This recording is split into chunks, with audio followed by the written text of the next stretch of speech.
Besides being mentor and mentee, Eminem and 50 Cent move like real brothers, always holding each other down when things get loud in the industry.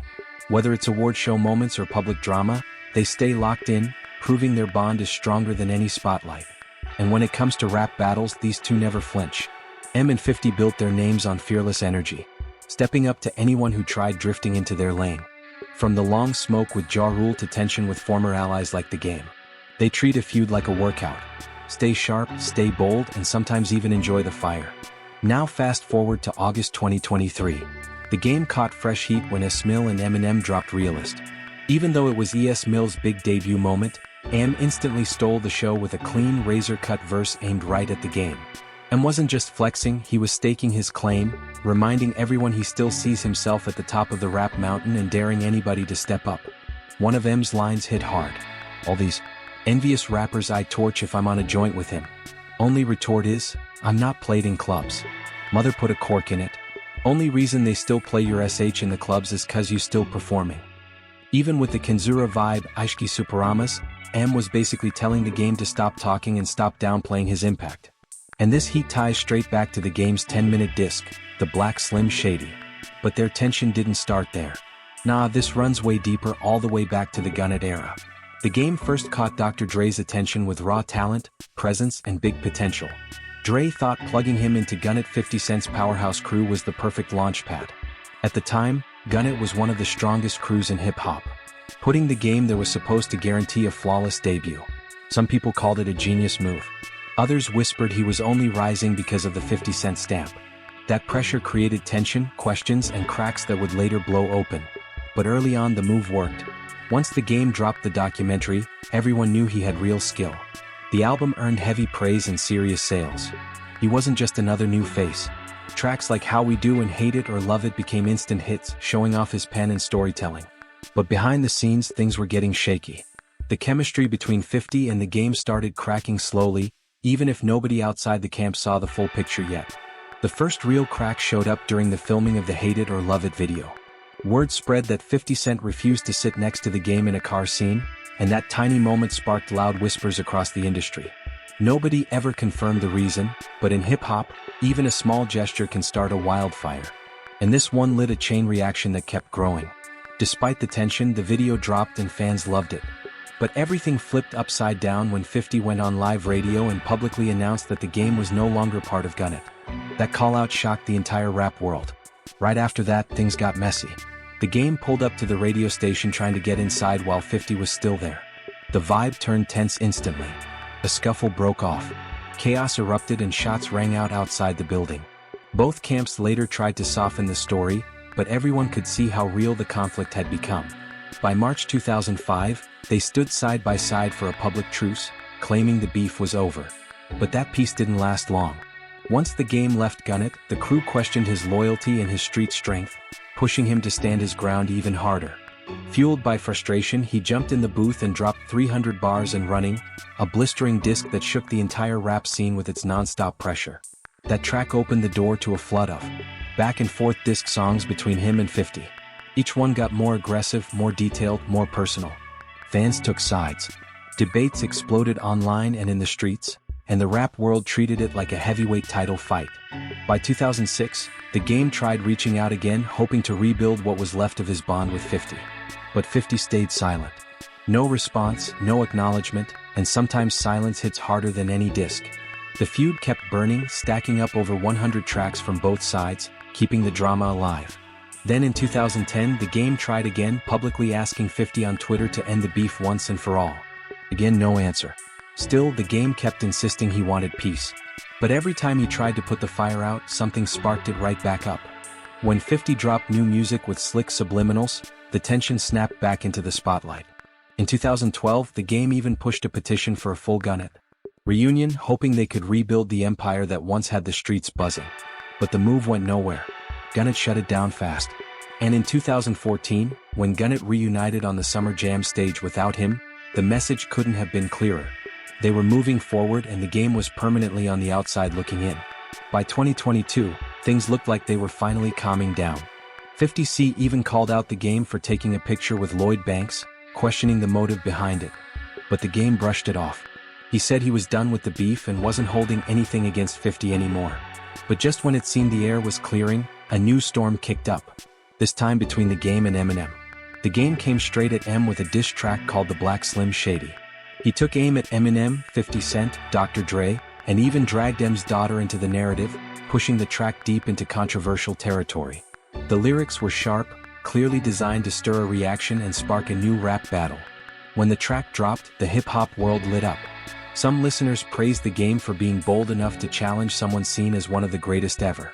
Others said it felt like a reach for attention, claiming the disc didn't land the way he hoped.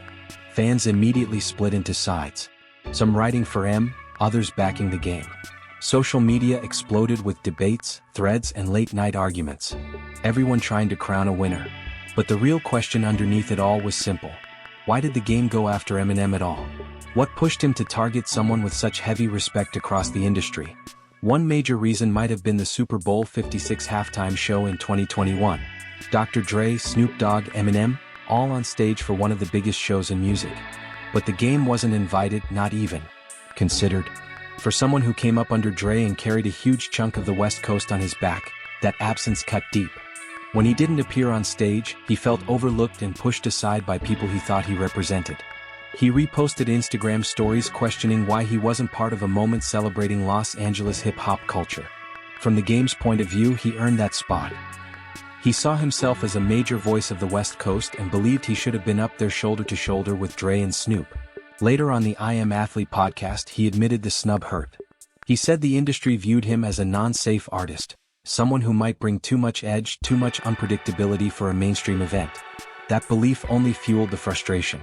The Super Bowl moment became a turning point, making him rethink his place in the culture and pushing him toward the disc that reignited the whole conversation.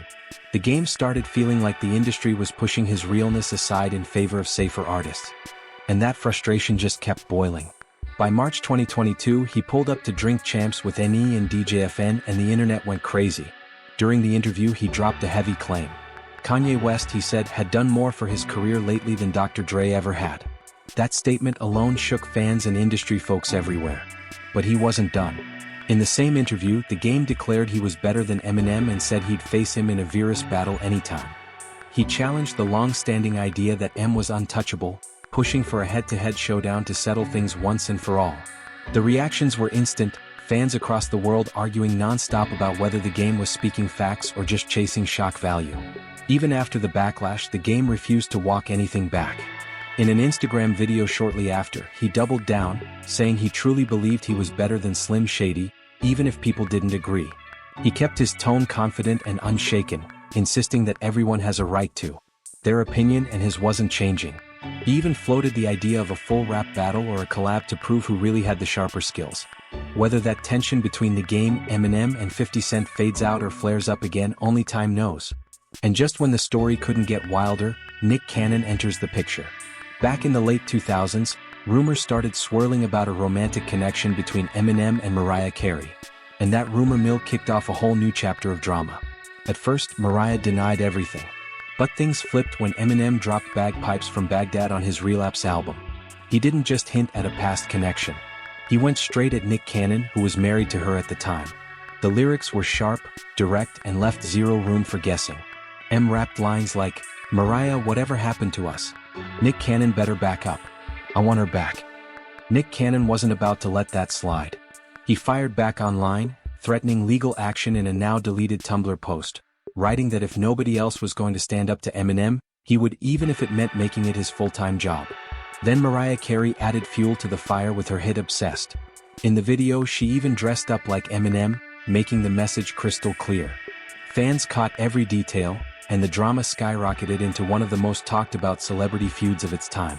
For almost a decade, things between Eminem and Nick Cannon stayed quiet until everything resurfaced in 2019. Nick Cannon appeared on T.I.'s podcast Expeditiously, and during the episode he shared a story about flying on a jet with Eminem. According to Cannon, M dropped a new track taking shots at Mariah, and that moment reignited all the old tension. Cannon explained how protective he felt of his wife at the time, and suddenly the rivalry was back in full view. He made it clear he wasn't letting anyone disrespect someone he cared about, especially not publicly. That interview reopened the wounds and pulled their feud right back into the spotlight. Cannon even said he wrote Eminem a long letter, respectful, but calling him out for what he felt were out-of-line comments. Some people praise Cannon for handling the situation maturely, but Eminem didn't see it that way. M stepped back into the booth and used his verse on Fat Joe's Lord Above to fire a fresh message at Cannon. When the verse dropped, it exploded instantly. Eminem questioned Cannon, their history, and his relationship with Mariah bar for bar, making sure the world heard it. Cannon wasted no time answering. He hit Instagram, throwing jabs at M and inviting him to pull up on Wild 'N Out to settle things face-to-face in front of a crowd. Then Cannon escalated it further by dropping his own diss track, The Invitation, and he didn't hold back. The lyrics took personal shots, deep ones, and the internet went crazy. Fans split instantly. Some said Cannon crossed the line, while others felt he was matching the same energy M brought over the years. Social media turned into a non-stop battlefield. Every bar was dissected, every line debated. People were trying to decide who really had the upper hand, and the feud became louder than ever. Some praised Cannon for standing up for his family and refusing to fold under the pressure, calling his response bold and loyal.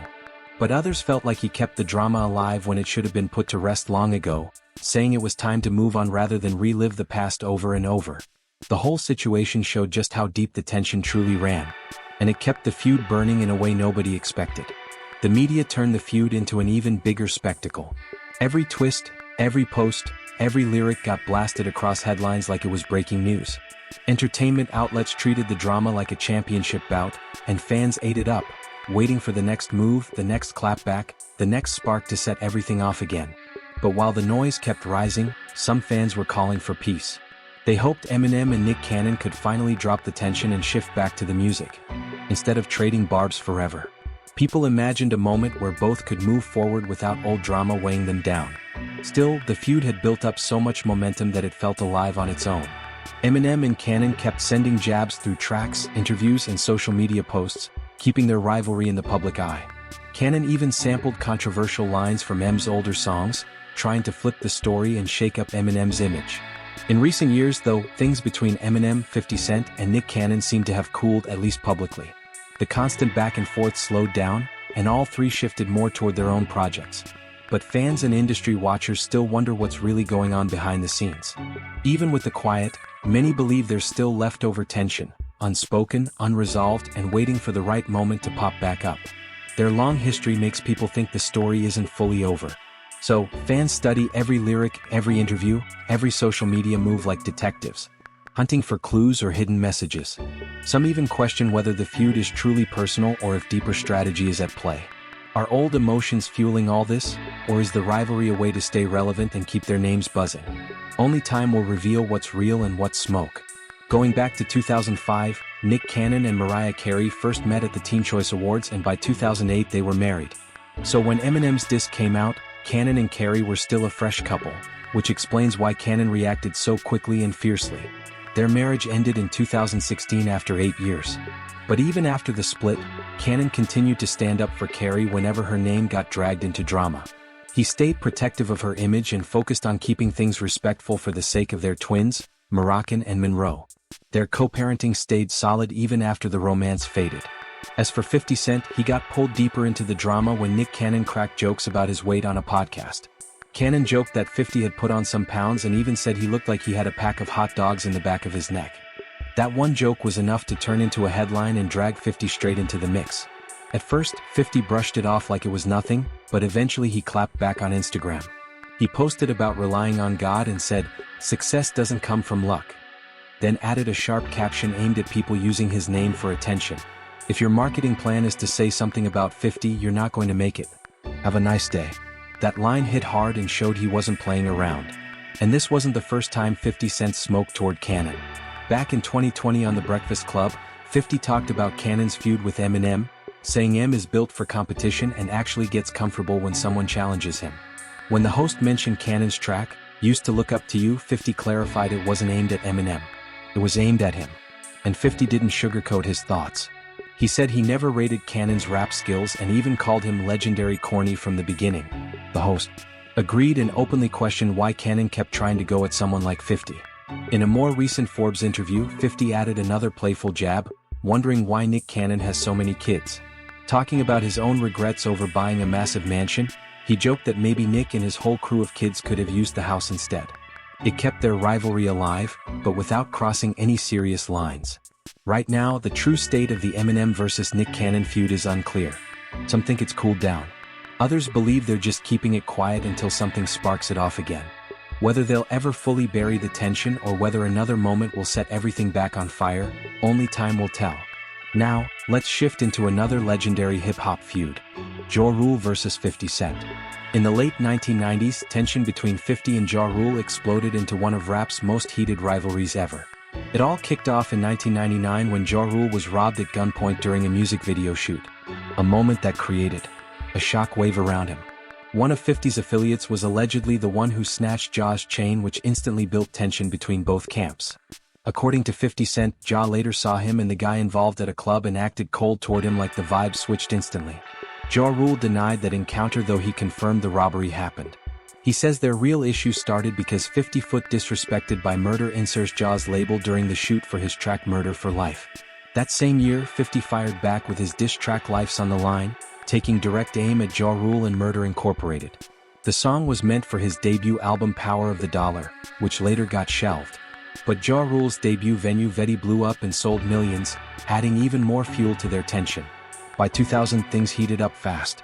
Both rappers were booked at the same nightclub in Atlanta, and what should have been a normal night turned into a verbal clash that exploded into a full-on fight. Their feud officially moved beyond music. It became real-life conflict that the whole industry heard about. Later that year, things got even more dangerous. 50 Cent and Gun crossed paths with Murder Incorporated at the Hit Factory in New York.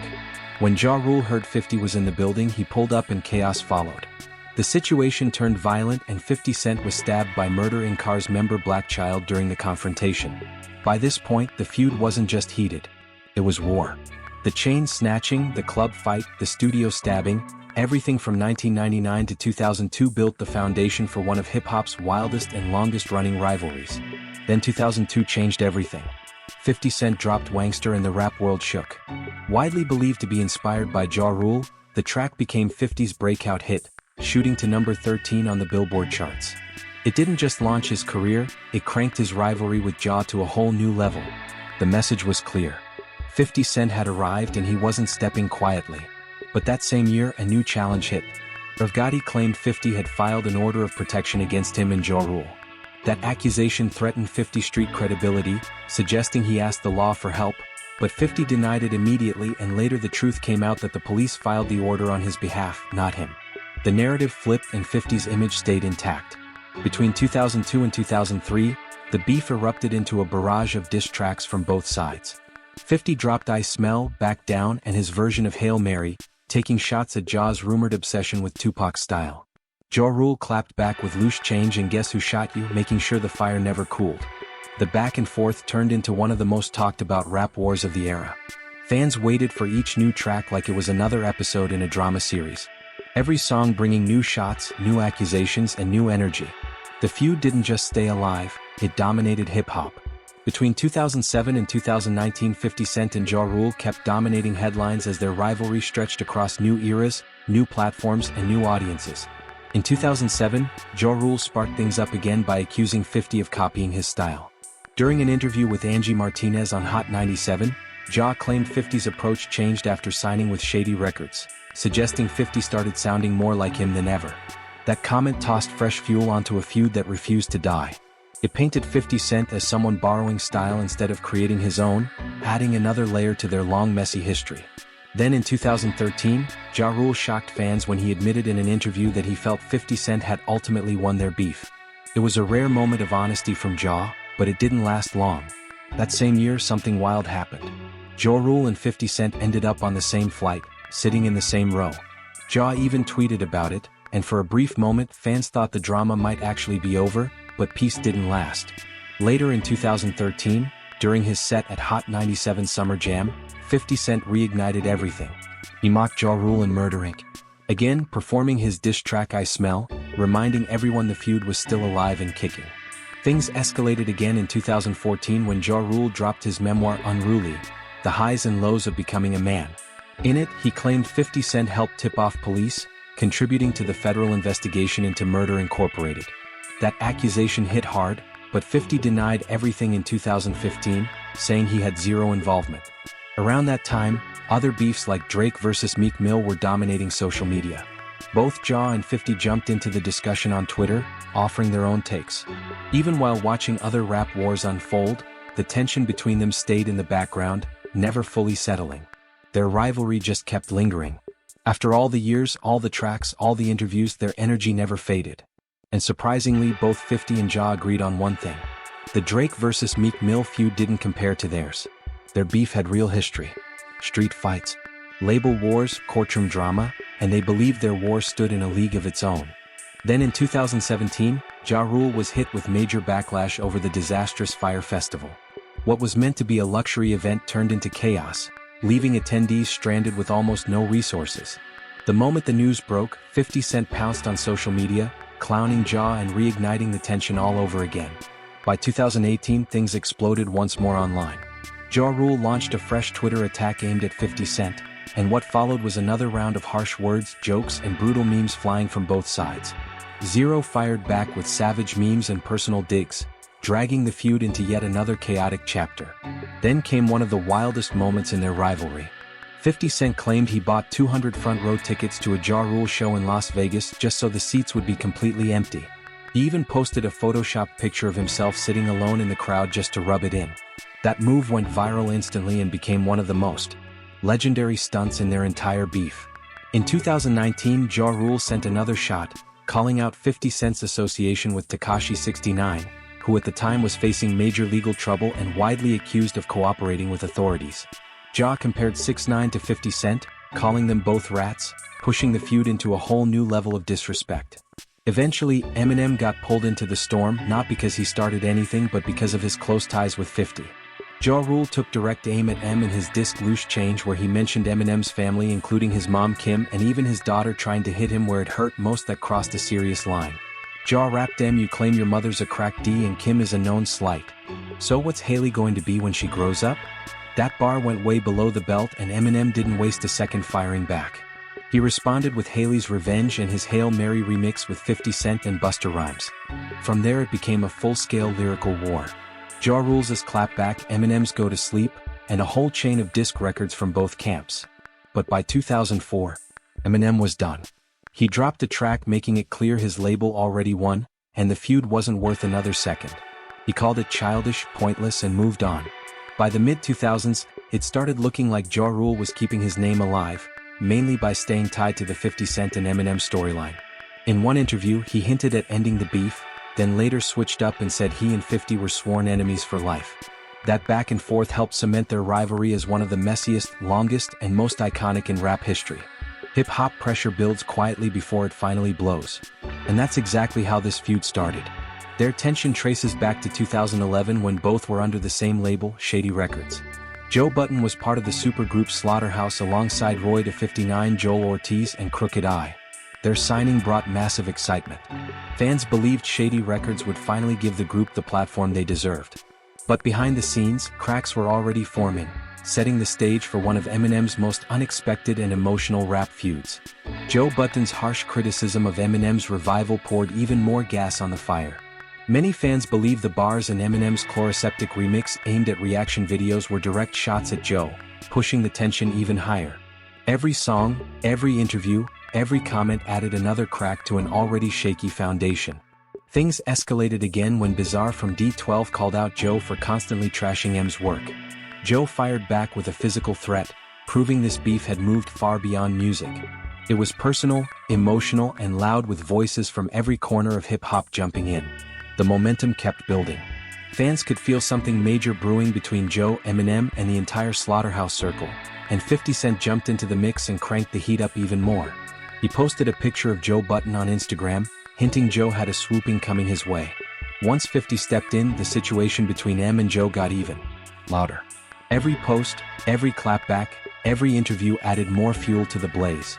In 2018, Eminem sat down with Sway for a rare deep interview, and the whole rap world tuned in. They covered everything. The backlash to Revival, the surprise drop of Kamikaze, and finally M's issues with Machine Gun Kelly and Joe Budden. Eminem said, "Me and Joe Budden aren't friends like that. But when I'm out here doing interviews trying to pump up Slaughterhouse every chance I get, and you're using your platform to trash me, that's the attitude I took into the whole album. Kamikaze is like, okay, what if I just give everyone my opinion about them? That line hit hard. It explained exactly why M unloaded on so many artists.